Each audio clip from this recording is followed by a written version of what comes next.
Libro de Apocalipsis, capítulo 20. Dice la bendita palabra del Señor en el versículo 1. Vi a un ángel que descendía del cielo con la llave del abismo y una gran cadena en la mano, y prendió al dragón, la serpiente antigua que es el diablo y Satanás, y lo ató por 1000 años, y lo arrojó al abismo y lo encerró, y puso su sello sobre él para que no engañase más a las naciones hasta que fuesen cumplidos 1000 años, y después de esto debe ser desatado por un poco de tiempo. Y vi tronos, y se sentaron sobre ellos los que recibieron facultad de juzgar, y vi las almas de los decapitados por causa del testimonio de Jesús y por la palabra de Dios, los que no habían adorado a la bestia ni a su imagen, y que no recibieron la marca en sus frentes ni en sus manos, y vivieron y reinaron con Cristo 1000 años. Pero los otros muertos no volvieron a vivir hasta que se cumplieron 1000 años. Esta es la primera resurrección.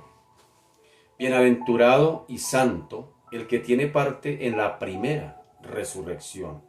La segunda muerte no tiene potestad sobre estos, sino que serán sacerdotes de Dios y de Cristo, y reinarán con él 1000 años. Cuando los 1000 años se cumplan, Satanás será suelto de su prisión y saldrá a engañar a las naciones que están en los 4 ángulos de la tierra, a Gog y a Magog, a fin de reunirlos para la batalla, el número de los cuales es como la arena del mar. Y subieron sobre la anchura de la tierra y rodearon el campamento de los santos y la ciudad amada, y de Dios descendió fuego del cielo y los consumió. Y el diablo que los engañaba fue lanzado en el lago de fuego y azufre, donde estaban la bestia y el falso profeta, y serán atormentados día y noche por los siglos de los siglos. Apocalipsis capítulo 20, versículo 1 al versículo 10. Buenas noches tengan ustedes, mis amados, sean bienvenidos en esta hora de la noche de hoy, jueves 13 de enero del año 2021. Este espacio se titula Tiempos del Porvenir, y pues qué más pertinente que hacer un estudio del último libro de la Biblia, que es tanto escatológico como a la vez profético. Es donde se dará el cumplimiento a plenitud de todas las profecías del Antiguo Testamento. Por eso se conoce como la consumación de la obra del Redentor. Bienvenido, bienvenidas sean ustedes. Ya hemos leído los primeros 10 versículos de este capítulo 20, que nos habla acerca del reino milenial de Cristo. Ya hemos hablado algunas de las privilegios que tenemos como pueblo de Dios durante este gobierno teocrático de Cristo, y hoy vamos a hacer una especie de paréntesis porque se nos hace pertinente qué pasará antes del milenio, qué va a suceder antes de entrar a ese lugar que el Señor está, o a ese estado el cual el Señor ha prometido a todos aquellos que le hemos buscado, a todos aquellos que hemos reconocido su señorío, su poder, su grandeza y todo lo que Él representa. A todos ellos el Señor dice que nos tiene un futuro mucho mejor que el que puede prometer cualquier estado gubernamental terrenal, cualquier institución, cualquier entidad. Solamente el Señor podrá hacer posible dentro de su gobierno que realmente podamos disfrutar de lo que Él mismo ha prometido y de lo que todos los seres humanos hemos soñado y queremos ver algún día.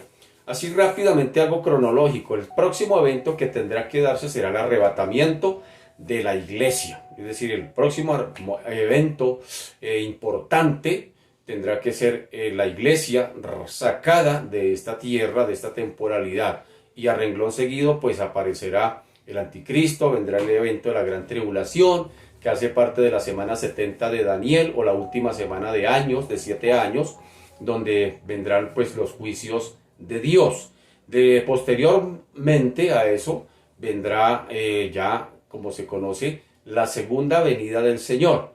Y después de esa segunda venida del Señor, aquí en la tierra, tocará tierra, pues tiene que hacer dos juicios importantes. Uno de esos juicios es a todas las naciones gentiles, es decir, a todas las naciones que no son de Cristo, todas las naciones que no son judías, pero también tendrá que hacer un juicio a Israel, a su tierra.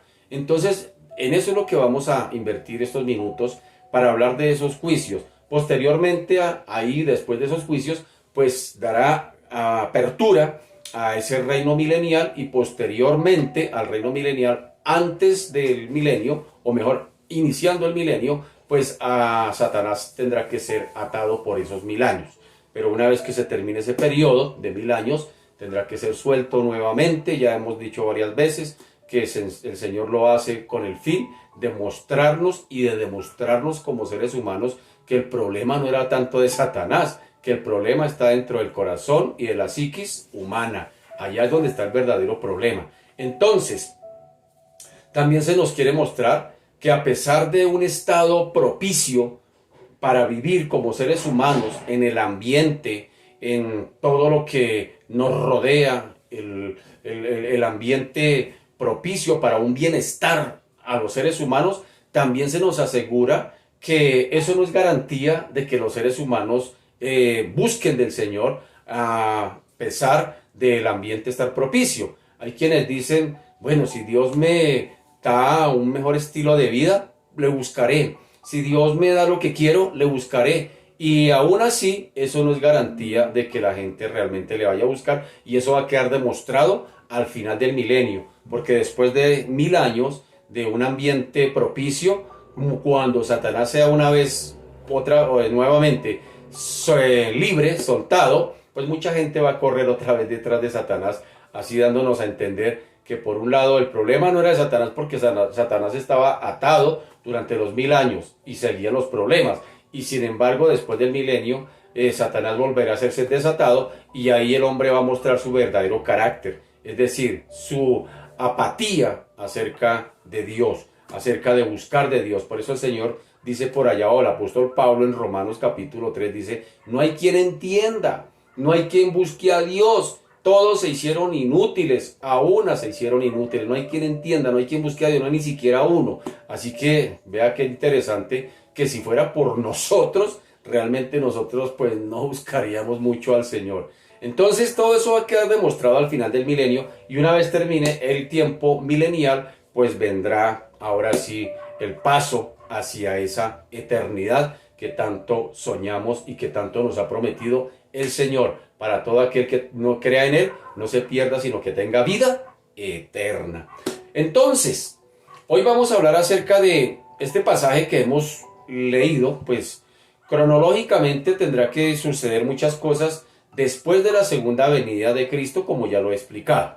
Así que después de lo que se llama el juicio a las naciones gentiles y el juicio a Israel, adicionalmente al inicio del milenio, Satanás va a ser, como dije hace un momento, apresado, atado con una cadena por un ángel, arrojado al abismo mientras dura ese milenio. Y durante el milenio, es decir, durante los 1000 años, durante el milenio, el Jesucristo resucitado se sentará sobre el trono de David, como ya lo explicamos, y ejercerá todo su dominio mundial como Rey de Reyes y Señor de Señores.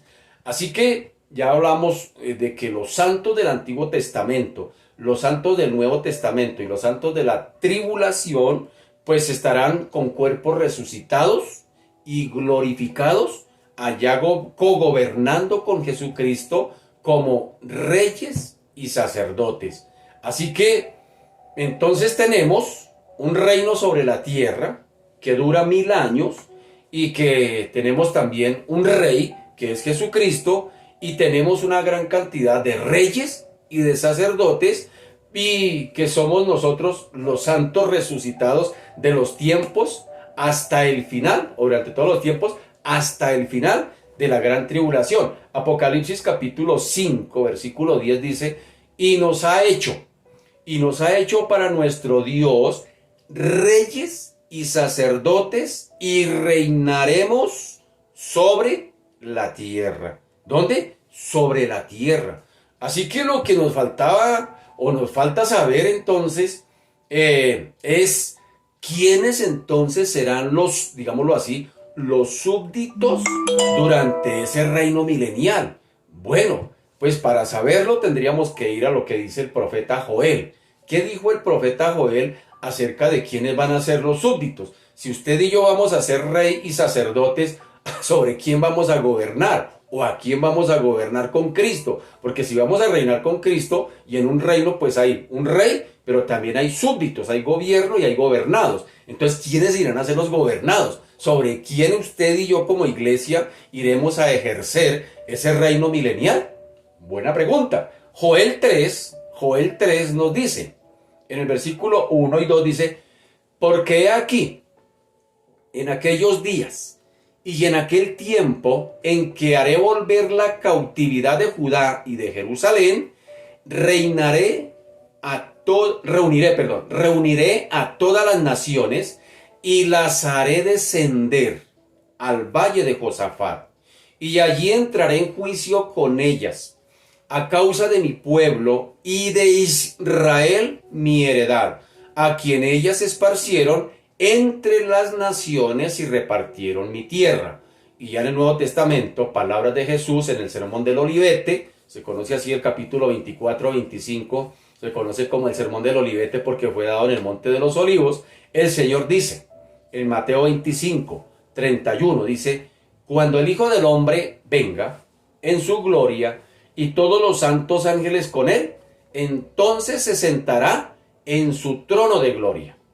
Y serán reunidas delante de él todas las naciones, y apartará los unos de los otros, como aparta el pastor de las ovejas de los cabritos.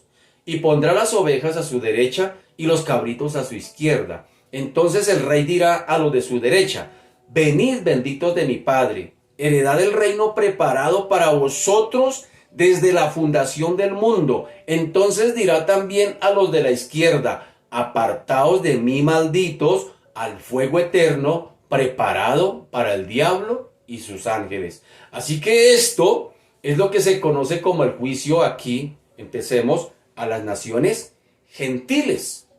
Según estos textos, una vez venido el Señor por segunda vez, convocará a todas las naciones del mundo, para juzgarlas.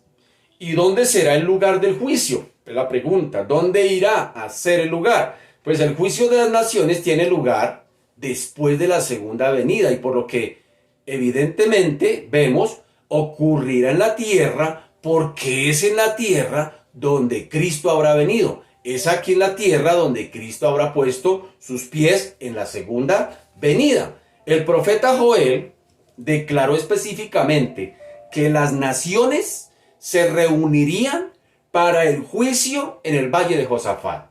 Joel capítulo 3 en el versículo 2 dice, reuniré a todas las naciones y las haré descender al valle de Josafat, y allí entraré en juicio con ellas a causa de mi pueblo y de Israel mi heredad, a quien ellas esparcieron entre las naciones y repartieron mi tierra. En el versículo 12 de Joel 3 dice, despiértense las naciones y suban al valle de Josafat, porque allí me sentaré para juzgar a todas las naciones de alrededor. Algunos lo ven como el lugar donde Dios trajo liberación al rey Josafat allá en el Antiguo Testamento, cuando derrotó a una coalición de enemigos. ¿Dónde encontramos eso? En segunda de Crónicas, capítulo 20. Tarea, lea segunda de Crónicas, capítulo 20, para que pueda entender un poquito acerca de dónde irá a hacer el juicio a las naciones que el Señor tiene allá en su segunda venida. Entonces, algunos lo atribuyen a eso, que fue el mismo lugar donde el rey Josafat derrotó a una coalición de enemigos. Donde la encontramos en segunda de Crónicas, capítulo 20, como tarea para leerlo. Probablemente se refiera a un sitio futuro que surgirá posiblemente en relación con los cambios topográficos que van a haber y que tendrán lugar en Israel en su segunda venida. Probablemente está cerca a la ciudad de Jerusalén y Zacarías nos da luz específicamente a dónde vendrá el Señor. Zacarías 14, capítulo 14, versículo 4 dice, y se afirmarán sus pies, ahí está, y se afirmarán sus pies en aquel día sobre el monte de los olivos, que está enfrente de Jerusalén, al oriente, y el monte de los olivos se partirá por en medio hacia el oriente, hacia el occidente, haciendo un valle muy grande, y la mitad del monte se apartará hacia el norte y la otra mitad hacia el sur. Y si notamos en detalle este texto, nos daremos cuenta que geográficamente se irá a hacer una gran cruz cuando el Señor ponga los pies en la tierra. ¿Dónde? Dice que en el monte de los olivos. Ahora, ¿dónde o quiénes irán a participar de este juicio? Es otra de las preguntas que me surge. ¿Dónde irá a ser o quiénes irán a participar de este juicio? Bueno, miremos primero quién juzga. ¿Quién es el que juzga? El juez que lleva a cabo todos estos juicios, pues en el fin de los tiempos, pues va a ser nada más y nada menos que el mismo Señor Jesucristo. Él es quien va a ser el juez allá durante esos juicios. Según el mismo Señor, él dijo que el Padre le había encomendado todo juicio al Hijo. Y él juzgará justamente, óigame bien, juzgará justamente, porque es que algunos dicen, es que Dios es tan bueno que Él no creo que nos vaya a castigar tan duro, no, esa es la concepción que muchos tienen, que Dios es tan bueno que Él nos va a meter a todos en una chuspa y nos va a mandar arriba para el tercer cielo, todos vamos para el cielo, dicen algunos, y alegan eso. Pero lo cierto es que los juicios de Dios son justos, porque tienen que ver con su carácter justo. Si Dios no fuera justo, pues no juzgaría al mundo, y sería un Dios alcahueta. Entonces estaríamos más al revés que lo que estamos ahora. Entonces quien juzga es el mismo Señor quien justamente va a hacer sus juicios de acuerdo con la voluntad del Padre. Y Juan por allá nos da luz acerca de esos juicios y de ese juez. Juan 5:21 dice, porque como el Padre levanta a los muertos y les da vida, así también el Hijo a los que quiere da vida. Porque el Padre a nadie juzga. Oigan esto, el Padre a nadie juzga, sino que todo el juicio dio al Hijo, para que todos honren al Hijo como honran al Padre. El que no honra al Hijo no honra al Padre que le envió. Y también le dio autoridad de hacer juicio por cuanto es el Hijo del Hombre. Más claro no puede ser. Él es el juez. ¿Quiénes serán los juzgados? ¿Quiénes serán los que van a estar bajo esos juicios? Tanto Joel 3 como Mateo 25 declaran que las naciones serán las naciones y estas estarán reunidas delante del Señor. Y la palabra traducida para naciones también significa gentiles. Es decir, gente que no tiene sangre judía, que no tiene identidad judía o nacionalidad judía. Y se traduce de esta manera, y la mayoría de las veces en el Nuevo Testamento inclusive generalmente se refieren a personas que no pertenecen a esta nación, como ya lo declaré, que no pertenecen a la nación elegida de Israel. Por lo tanto, probablemente sería más claro hablar de esto como más bien el juicio no a las naciones tanto, sino más bien el juicio a los gentiles. Da más claridad, porque el juicio a las naciones pues encierra también a Israel, pero en este caso no está hablando de Israel, está hablando de las naciones gentiles. Así que lo más pertinente sería decir más bien el juicio a los gentiles o el juicio de los gentiles, porque estos se establecen en contraste con el pueblo del pacto, es decir, con el pueblo de Israel, van en contraste, ¿sí me hago entender? Es decir, si hablamos del juicio a las naciones, pues como que generaliza inclusive a Israel. Sin embargo, cuando se habla del juicio a los gentiles, lo separa, porque para Israel también hay un trato. Por eso hay un trato, hay dos juicios, el juicio a las naciones y el juicio a Israel, que es totalmente aparte. Ahorita lo vamos a mirar. Este juicio a las naciones o a los gentiles, sin embargo, no incluye, óigame bien, no incluye a los gentiles que hayan vivido, sino a aquellos que están viviendo. ¿Sí me hago entender? Cuando Cristo regrese en su segunda venida, la palabra gentil no se usará para los muertos, es decir, para los gentiles muertos, sino para las personas que no son judías y que estarán viviendo, es decir, los vivientes en aquella época. Los pasajes aquí que nos hablan de este juicio no mencionan a los muertos ni a una resurrección de gentiles.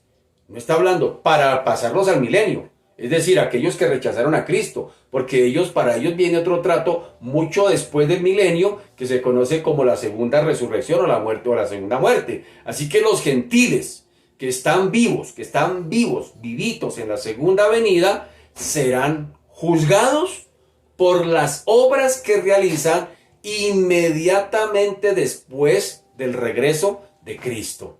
Joel capítulo 3, miremoslo ahí. Joel capítulo 3 versículo 2 dice: reuniré a todas las naciones y las haré descender al valle de Josafat, y allí entraré en juicio con ellas a causa de mi pueblo y de Israel mi heredad, a quien ellas, ¿qué hicieron? A quien ellas esparcieron entre las naciones y repartieron mi tierra, y echarán suerte sobre mi pueblo, y dieron los niños por una ramera, y vendieron vendieron las niñas por vino para beber. Esas son las obras por las que van a ser juzgadas. Mateo 25, una vez más, leámoslo. Mateo 25, dice el Señor, Mateo 25, 35, dice: porque tuve hambre y me diste de comer, tuve sed y me diste de beber, fui forastero y me recogisteis, estuve desnudo y me cubristeis, enfermo y me visitasteis, en la cárcel y vinisteis a mí. Entonces los justos le responderán diciendo: Señor, ¿cuándo te vimos hambriento y te sustentamos, o sediento y te dimos a beber? ¿Y cuándo te vimos forastero y te recogimos, o desnudo y te cubrimos? ¿O cuándo te vimos enfermo o en la cárcel y vinimos a ti? Y respondiendo al rey les dirá: de cierto os digo que en cuanto lo hicisteis a uno de estos mis hermanos más pequeños, a mí lo hiciste. Entonces, ¿cuál será la base del juicio acá? ¿Cuál será la base? ¿En qué base van a ser juzgados? Pues cuando las personas se paren allí ante el Señor Jesús, su destino eterno no está siendo determinado, óigame bien, no está siendo determinado de una vez. No es que se van a parar allí y el Señor de una vez los va a mandar a participar del milenio. Es decir, la presencia del Señor o la ausencia del Señor, del reino de Dios, se establece durante la vida terrenal. Si me hago entender, usted no tiene que esperar hasta el milenio para participar del reinado milenial de Cristo. ¿Cómo sí? No es en el momento del juicio ante el Señor Jesucristo. Jesús le comunicó muy claramente a Nicodemo. ¿Qué le dijo el Señor a Nicodemo? Es decir, algunos piensan que nosotros empezaremos a disfrutar de las bendiciones espirituales hasta cuando Cristo venga. Que aquí en la tierra estamos condenados a sufrir, y que la recompensa será cuando Cristo venga. Pero no, mi querido. El Señor le dijo a Nicodemo, le comunicó que la entrada al reino viene por el nuevo nacimiento, mi querido. Por eso el Señor le dijo a Nicodemo: te es necesario nacer. ¿Quieres pertenecer al reino? Necesitas nacer. Tienes que nacer de nuevo. Por allá se lo dijo en Juan 3, 5, 7. Leámoslo. Respondió Jesús: de cierto te digo, que el que no naciere de agua y del Espíritu no puede entrar en el reino de Dios. Lo que es nacido de la carne, carne es, y lo que es nacido del Espíritu, Espíritu es. No te maravilles de que te dije: os es necesario nacer de nuevo. Así que óigame bien, entrar en el reino se entra por el nuevo nacimiento, es decir, lo que se conoce como la salvación. Inmediatamente una persona nace de nuevo, inmediatamente ya hace parte del reino de Dios. Ya hace parte de ese reino. Ya es sellado por el Espíritu Santo de la promesa que dice que son las arras. Nunca es por medio de buenas obras. Algunos piensan que siempre que tienen que hacer buenas obras aquí en la tierra y cuando se mueren entonces tienen un pedacito de cielo ganado. No, por eso, hermano querido, hacemos tanta claridad y tanto énfasis en el nuevo nacimiento, mi querido. Aquí no interesa si usted lleva 50 años yendo a una iglesia cristiana, hermano. Aquí lo que interesa es que hay que nacer de nuevo, si queremos pertenecer a ese reino. Mucha gente se contenta simplemente con ir a una iglesia, con cargar una Biblia, con inclusive hacer algunas cosillas para el Señor en algún ministerio. Pero hermano, tendríamos que examinarnos todos los días. Realmente tengo la certeza, la convicción firme por el Espíritu de que si me muero hoy me voy con Cristo. ¿Realmente entro al reino de los... ya pertenezco a ese reino? Algunos todavía titubean. Todavía no la tienen clara, hermano. Esto hermano, de hacerse cristiano no es simplemente volverme cristiano para dejar algunas costumbres, algunas mañas del mundo. No, hermano, esto va más allá. Es el destino eterno lo que está en juego. Es el destino de eternidad. Prácticamente la vida comienza con la muerte. El que no está listo para morir, no está listo para vivir. Y la muerte hace parte de la vida, porque la muerte es la entrada a una eternidad. Condenación eterna a los que no creyeron y vida eterna para los que creyeron, hermano querido. Por eso se hace necesario nacer de nuevo mientras tengamos vida y esperanza. Porque ya después de muerto, ya grave. Ya después de muerto, las narices muertas no huelen flores, hermano. Por más buena persona que nosotros querramos hablar de ese muerto, porque como dicen por ahí, no hay muerto malo ni recién nacido feo, man. Todos los muertos se vuelven buenos. Ay, tan buena persona que era. Ay, tan buena persona. Pero hermano, ya después de que muera, hermano querido, el dictamen es que si no ha nacido de nuevo, triste decirlo, pero no hay esperanza, hermano. Entonces, por el nuevo nacimiento se entra al reino de los cielos. ¿Cómo? A través de la salvación. Nunca es por obras. Tito 3:5. Voy a leer algunos textos acá para demostrarle a usted que no es por obras. Tito 3:5 dice, nos salvó, no por obras de justicia que nosotros hubiéramos hecho, sino por su misericordia, por el lavamiento de la regeneración, por la renovación en el Espíritu Santo. El texto conocido de nosotros, Efesios 2, 8, 9 dice, porque por gracia sois salvos por medio de la fe. Y esto no de vosotros, pues es don de Dios, no por obras para que nadie se gloríe. Y si fuera la forma de entrar, entonces, ¿cómo se entra? ¿Cómo se entra? Por el nuevo nacimiento. ¿Cómo se nace de nuevo entonces? Pues el Señor siempre ha dicho que es solo por la fe en Cristo. Juan 3:16 dice, porque de tal manera, esta es una conversación también de Nicodemo con el Señor, porque de tal manera amó Dios al mundo que ha dado a su Hijo unigénito para que todo aquel que en él crea no se pierda, sino que tenga vida eterna. Romanos 5:1, que dice, justificados pues por la fe, tenemos paz para con Dios por medio de nuestro Señor Jesucristo. Ahí le va otra, Gálatas 2:16, sabiendo que el hombre no es justificado por las obras de la ley, sino por la fe de Jesucristo. Nosotros también hemos creído en Jesucristo para ser justificados por la fe de Cristo y no por las obras de la ley, por cuanto por las obras de la ley nadie será justificado. Así que la salvación siempre será un regalo de Dios y recibido como seres humanos al confiar en Cristo. Eso es creer. Creer es confiar. Creer es obedecer. Creer es renunciar al pecado y volverse a Cristo. Eso es creer. No es el mero concepto intelectual que muchos piensan. Es que yo creo en Dios, también dice la gente. Yo creo en Dios, yo también creo en Dios. Es que no basta solamente con decir que cree. Hay que creer, porque creer es obediencia, hacer la voluntad de Dios, es confianza, es renuncia, es todas esas cosas que vienen allí inmersas dentro de la palabra creer. Entonces, Cuando se cree en Cristo y se arrepiente de los pecados, pues entra en la esfera del reino de los cielos, en la esfera de ese reino que le espera, para que estará reservado para todos aquellos que han nacido de nuevo.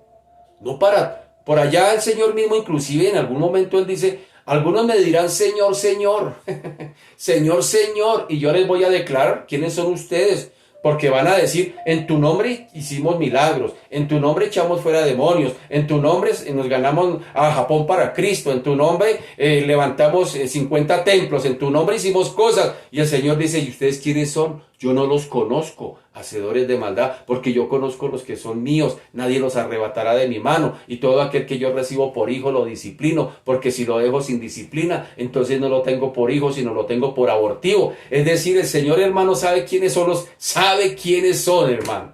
Entonces, el elemento es claro, es el nuevo nacimiento. No se conforme simplemente con decir que se sabe todas las canciones cristianas. Eso no lo va a salvar, mi querido. Muy bonitas, pero eso no lo salva. Lo salva es el nuevo nacimiento, el reconocer que verdaderamente necesitamos de un Salvador. Y se entra por la fe en Cristo, en la obra de Cristo, en el sacrificio de Cristo, en el nombre de Cristo. Por eso es que se entra al reino de los cielos. Por eso dice por allá también en 2 de Corintios 5, dice que somos embajadores de ese reino.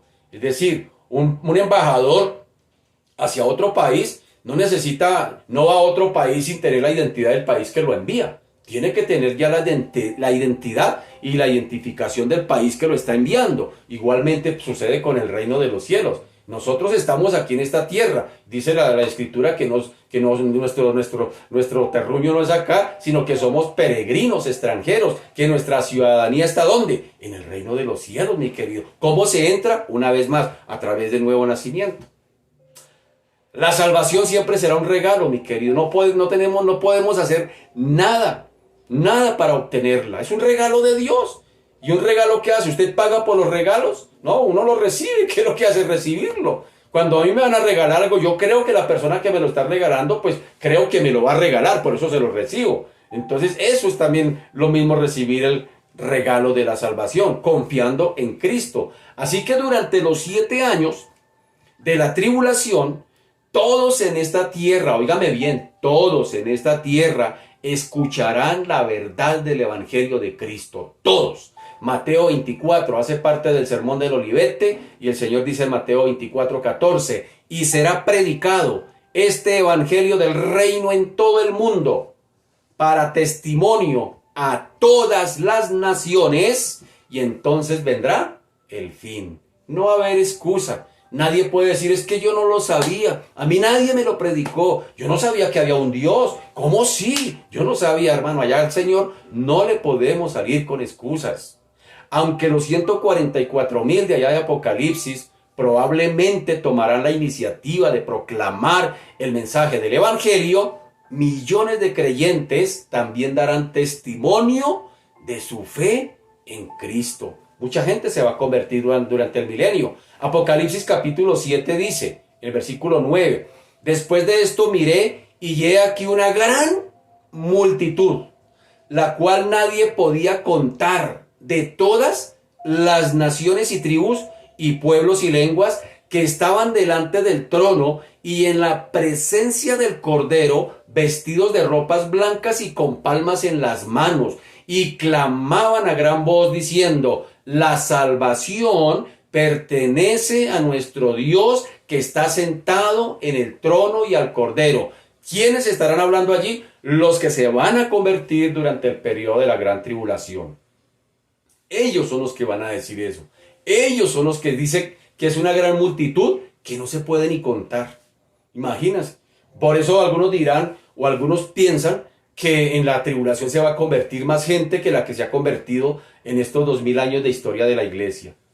Entonces, cuando los gentiles vivientes se presentan ante el Señor en el momento de este juicio, podemos concluir entonces confiadamente que ya han escuchado y ya han recibido o rechazado la oferta de salvación.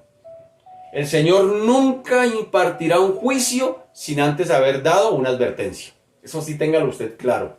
Desde los tiempos de Noé, el Señor se lo advirtió al pueblo.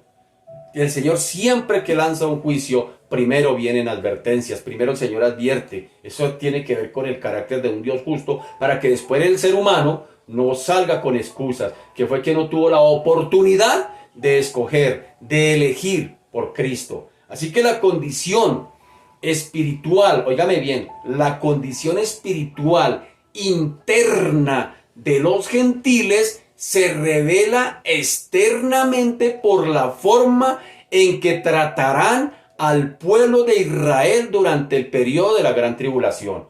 ¿Cómo se van a conocer los salvos gentiles durante el periodo de la gran tribulación? Por el trato que le van a dar a Israel. Ahí se van a conocer.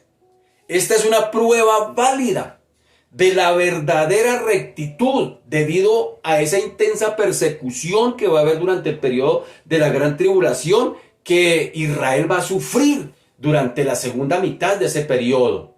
Los judíos obligados a huir de la muerte, de la destrucción durante ese periodo, no tendrán forma de cuidarse a sí mismos. Los gentiles justos, es decir, aquellos que han recibido, aceptado a Cristo, en riesgo inclusive contra sí mismos o hacia sí mismos, proporcionarán alimento, hospedaje, refugio para la gente de Israel, para la gente del pueblo de Dios, y mostrarán inclusive muchos otros actos de bondad hacia el pueblo de Dios. Y Jesús se refiere a estos gentiles como justos. De allí es donde está diciendo Jesús, a ellos se está refiriendo Jesús en el Sermón del Monte, del Olivete, allá en Mateo 25, cuando dice: entonces los justos le responderán diciendo, Señor, ¿cuándo te vimos hambriento y te sustentamos, o sediento y te dimos de beber? Pues las buenas obras que le hacen a Jesús allí validan esta designación. Sin embargo, estos gentiles justos, es decir, las ovejas, que dice el Señor, las ovejas a la derecha, están confundidos, o estarán confundidos porque no recordarán o no recordaban haber hecho buenas obras. Señor, ¿cuándo hicimos esto? ¿Cuándo estuviste hambriento y te dimos de comer? ¿Cuándo estuviste sediento y te dimos de beber? Pero el Señor les instruye que cuando hicieron buenas obras, a estos mis hermanos pequeños, dice el Señor, a estos mis hermanos pequeños, ¿a quién está haciendo referencia el Señor? Al pueblo de Israel durante el periodo de la gran tribulación. A ellos. Uno pensaría que es a todo el mundo, que es darle el platico de sopa a todo el callejero. Y entonces, si le dimos ese platico de sopa al callejero, quiere decir que se lo dimos al Señor. No, Señor, no está hablando de eso. Está hablando de aquellos gentiles justos, como él mismo dice, que van a ayudar, que van a albergar, que van a dar alimento, que van a guardar al pueblo de Israel, porque contra el pueblo de Israel se va a levantar una persecución tan tremenda durante el periodo de la gran tribulación. A ellos es que está haciendo referencia el texto, mi querido. No quiere decir que, hermano querido, que si usted puede dar un plato de sopa, amén, pero no está hablando de eso.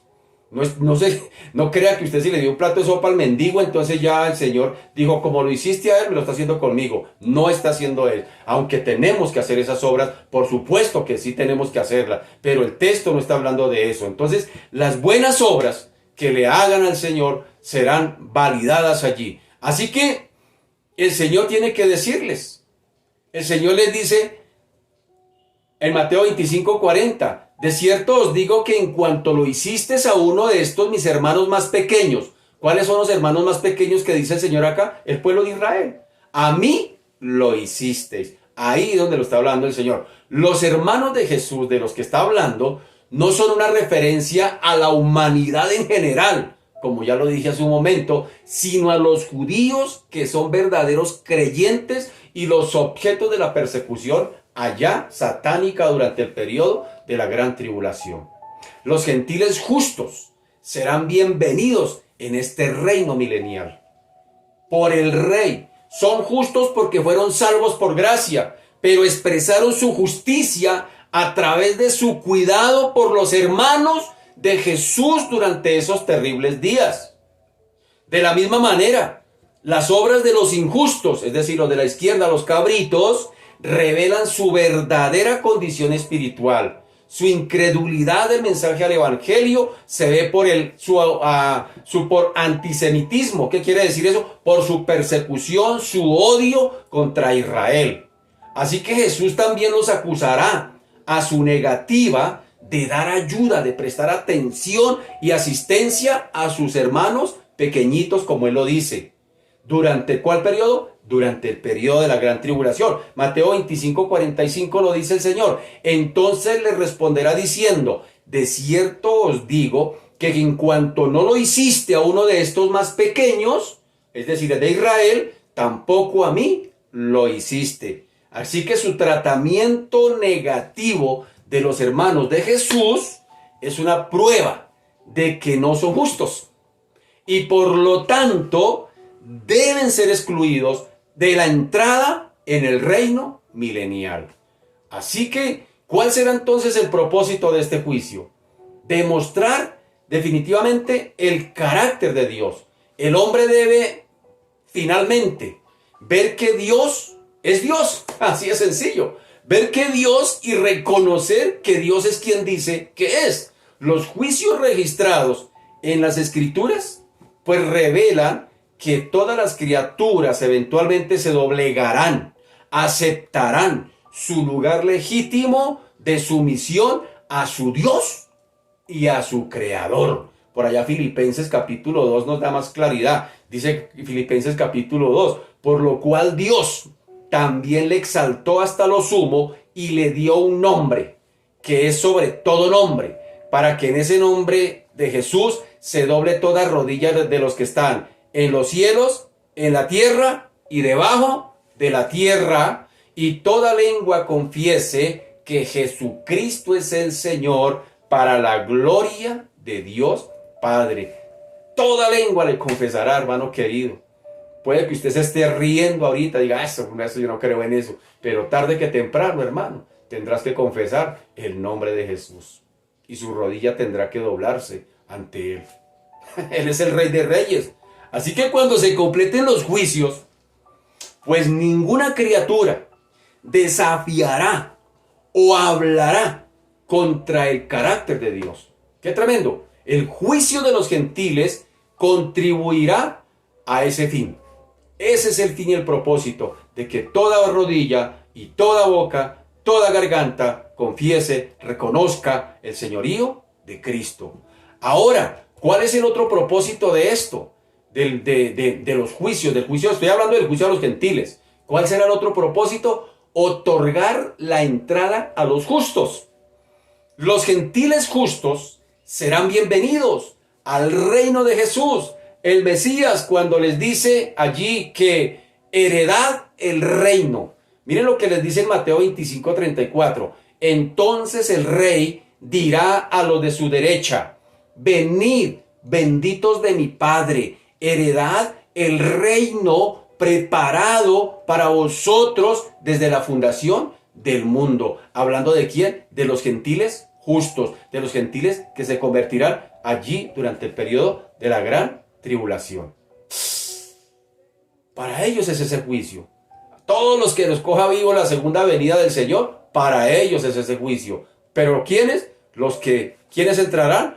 Los que hayan reconocido a Cristo como su Salvador. Estos gentiles salvos son recibidos con gozo en el reino del Mesías. En las Escrituras, esa expresión heredar el reino está condicionado a las buenas obras de un individuo después de la salvación, y esto incluye no solo la entrada al reino milenial, sino también las recompensas. Aunque la salvación, valga la claridad, no es por obras, para que nadie se gloríe. Y Santiago dice: muéstrame tu fe por tus obras, porque tú dices que tienes fe, pero si no tienes obras, entonces tu fe es muerta, dice por allá Santiago. Ahora, ¿qué pasará con los injustos? Con los gentiles injustos. Esto en cuanto a los justos, pero a los injustos, al igual que como las ovejas justas de la derecha, pues las obras injustas de los cabritos de la izquierda revelan su verdadera condición espiritual. Mateo 25, el Señor dice: entonces dirá también a los de la izquierda: apartaos de mí, malditos, al fuego eterno preparado para el diablo y sus ángeles, porque tuve hambre y no me diste de comer, tuve sed y no me diste de beber, fui forastero y no me recogisteis, estuve desnudo y no me cubristeis, enfermo y en la cárcel y no me visitasteis. Entonces también ellos le responderán diciendo: Señor, ¿cuándo te vimos hambriento, sediento, forastero, desnudo, enfermo o en la cárcel y no te servimos? Entonces le responderá diciendo: de cierto os digo que en cuanto no lo hiciste a uno de estos pequeñitos, es decir, la nación de Israel en la gran tribulación, tampoco a mí lo hiciste. E irán estos al castigo eterno y los justos a la vida eterna. ¿Sí notan?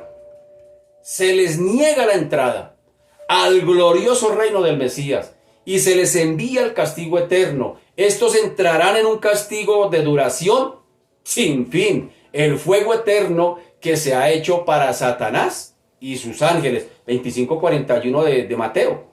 Entonces dirá también a los de la izquierda: apartaos de mí, malditos, al fuego eterno preparado para el diablo. ¿Y quiénes? Sus ángeles, sus secuaces. Así que los cabritos, los de la izquierda, revelan su rechazo al mensaje del evangelio, al negarse a ayudar y consolar a los hermanos pequeñitos de Jesús, el pueblo de Israel, de Jesús, durante la gran tribulación.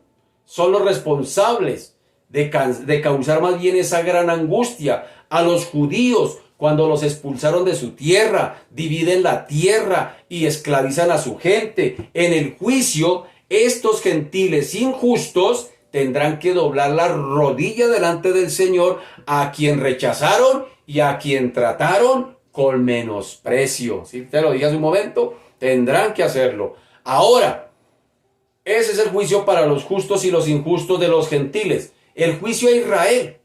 El juicio a Israel, pues ya tenemos entonces aquí el primer grupo que va a entrar al milenio, es decir, los gentiles justos. Y ya entrarán allí como habitantes de ese reino, pero son creyentes de todas las naciones gentiles, quienes recibieron a Cristo durante el periodo de la gran tribulación y permanecieron vivos hasta el final de la misma, es decir, cuando el Señor hace su aparición en su segunda venida. Ahora, cuando decimos de todas las naciones, exceptuamos entonces por lógica a Israel, porque esta nación tiene un trato especial y de aquí sale el segundo grupo de habitantes que entrará al reino milenial. Esto es lo que se conoce como el juicio a Israel. El Señor Jesucristo va a sacar a los israelitas de entre todas las naciones que se han refugiado para escapar de la furia de la tribulación. Él mismo se va a encargar de traerlos y una vez reunidos los va a juzgar. Los que pasen la vara, óigame bien, los que pasen la vara entrarán al reino milenial. Los que no pasen la vara del pueblo de Israel, los que no pasen la vara quedarán excluidos del reino, lo cual significa que morirán y eventualmente también serán arrojados al lago de fuego. ¿Sí notan? Esto de pasar la vara se refiere simplemente a dividir a los israelitas entre creyentes y los que no quisieron creer, del pueblo de Dios, del pueblo de Israel. ¿Quién lo dice? Ezequiel capítulo 20. Voy a adelantarle un poquito aquí lo que dice Ezequiel capítulo 20. ¿Qué dice Ezequiel capítulo 20? Versículo 33. Vivo yo, dice Jehová el Señor, que con mano fuerte y brazo extendido y enojo derramado he de reinar sobre vosotros, y os sacaré de entre los pueblos, y os reuniré de las tierras que están esparcidos, en que estáis esparcidos, con mano fuerte y brazo extendido y enojo derramado. Y os traeré al desierto de los pueblos, y allí litigaré con vosotros cara a cara, como litigué con vuestros padres en el desierto de la tierra de Egipto. Así litigaré con vosotros, dice Jehová el Señor. Os haré pasar bajo la vara y os haré entrar en los vínculos del pacto, y apartaré de entre vosotros a los rebeldes y a los que se rebelaron contra mí, de la tierra de sus peregrinaciones los sacaré, mas a la tierra de Israel no entrarán, y sabréis que yo soy Jehová. ¿Sí nota? Aquí está hablando de aquellos que rechazaron a Cristo, del pueblo de Israel. Entonces mucha gente dice, es que yo soy judío. Pero mire, como dice por allá Pablo, no todo el que dice que es israelita es israelita. Así que al final de este juicio sobre la tierra, pues quedarán exclusivamente creyentes, tanto de origen judío y en otras palabras, luego del juicio a las naciones y del juicio a Israel, los justos, tanto judíos como gentiles, entrarán entonces al reino milenial en la tierra. Y los injustos, tanto judíos como gentiles, serán cortados de la tierra. Así de sencillo es. ¿Sí nota? Sobre la tierra no habrá un solo incrédulo, sino solo creyentes, algunos de origen gentil y otros de origen judío. Serán estos creyentes quienes entrarán al reino milenial sobre la tierra. Son personas naturales, entrarán con cuerpos naturales, con cuerpos físicos, serán personas de carne y hueso, quienes estarán en la capacidad de reproducirse normalmente. Es decir, ellos tendrán hijos y poblarán la tierra. Y los hijos nacidos durante el milenio, pues tendrán la responsabilidad de poner su fe en Cristo. Todos los que van a nacer allá. Y desafortunadamente, no todos los hijos nacidos durante el reino milenial vendrán a la fe en Cristo. Así que aquellos que no lo hagan, pues serán arrastrados por Satanás a una rebelión contra Dios al final del reino milenial, cuando Satanás sea soltado por un poco de tiempo. Apocalipsis 27 dice, cuando los 1000 años se cumplan, Satanás será suelto de su prisión y saldrá a engañar a las naciones que están en los 4 ángulos de la tierra, a Gog y a Magog, a fin de reunirlos para la batalla, el número de los cuales es como la arena del mar, y subieron sobre la anchura de la tierra y rodearon el campamento de los santos y la ciudad amada, y de Dios descendió fuego del cielo y los consumió. El diablo que los engañaba fue lanzado al lago de fuego y azufre, donde estaban la bestia, que es el anticristo, y el falso profeta, y serán atormentados día y noche por los siglos de los siglos. ¿Sí nota? Esto será el final del milenio. Y eso es lo que vamos a hablar, si Dios nos lo permite, dentro de 8 días. Que Dios nos ayude. Que Dios nos ayude, mi querido. Si ve que este libro no es para infundir miedo. Algunos dicen, no hable de Apocalipsis. Que no, hermano. Este libro es el que trae más esperanza de la Biblia. Es un libro tan esperanzador porque trae esperanza tanto para el creyente como para el pecador. Porque se abre la puerta, el panorama. Hay pecadores que dicen, no, yo soy tan malo que yo no tengo perdón de Dios. Yo me acuerdo cuando salía a evangelizar por las calles, les preguntaba a la gente, ¿y si usted se muere hoy, para dónde se va? Y decían, no, yo creo que me voy para el infierno. Le decían a uno así. Yo creo que no, porque es que yo soy tan malo que no. Pero mire que si hay buenas noticias. Mientras estés vivo tienes la esperanza, hermano querido, amigo querido, de venir a Cristo. Para que puedas entrar, como dice el Señor, bendito, entra al reino de mi Padre. Para que pueda el Señor decirte, buen siervo y fiel, entra en el gozo de tu Señor. Así que, hermano, este mundo, como bien hemos dicho, no lo va a cambiar el próximo gobierno. Este mundo lo cambiará el gobierno, pero de Cristo. Cuando Cristo venga a gobernar sobre esta tierra, literal, aquí sobre esta tierra, entonces tendremos un mundo diferente. Mientras tanto, no se dará. Así que Dios nos ayude a estar preparados y a tener la esperanza y a esperarlo. Porque cuando anhelamos esta segunda venida, cuando anhelamos todos estos momentos, cuando anhelamos todas estas cosas, hermano querido, como lo he dicho en otros momentos, pecamos menos, servimos mejor. Hermano, hay esperanza. Los problemas inclusive del aquí y el ahora de esta temporalidad pasan a un segundo plano, créame. Uno tiene una esperanza, dice, no, esto pasará, esto es temporal, pero un día verdaderamente las cosas serán mejores. Que Dios nos ayude a estar preparados para ese momento como iglesia y mientras tanto proclamar estas buenas nuevas a este mundo que está desesperanzado, que no sabe qué camino coger, en quién ponen su confianza. Pues qué mejor que pongan la confianza en Cristo. Pero ¿quién se lo va a decir? Pues usted, mi querido hermano y hermana que hace parte de la iglesia del Señor. Que Dios nos ayude. Padre, te damos gracias, te alabamos, te bendecimos y te glorificamos. Señor, gracias. Gracias, Señor, porque ver todos estos eventos, Señor Dios de la gloria, realmente es esperanzador. Realmente, Señor, esto, Señor, hace que uno olvide, Señor, las situaciones que nos corresponde vivir aquí en esta temporalidad.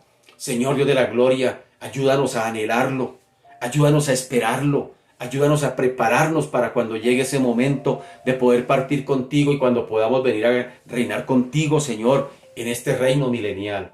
Oramos por esta humanidad. Oramos, Señor, por esta humanidad. Dios de la gloria, que sea el momento, Señor, en que se rindan a ti. Que esta humanidad rinda sus vidas a ti, los hogares, las familias, las mujeres, los niños, los jóvenes, Padre amado, las instituciones, los gobiernos de la tierra, que rindan sus vidas a ti ahora que hay esperanza. Porque llegará un momento en que esto acabará. Los profetas del Antiguo Testamento profetizaron que vendría el Mesías por primera vez.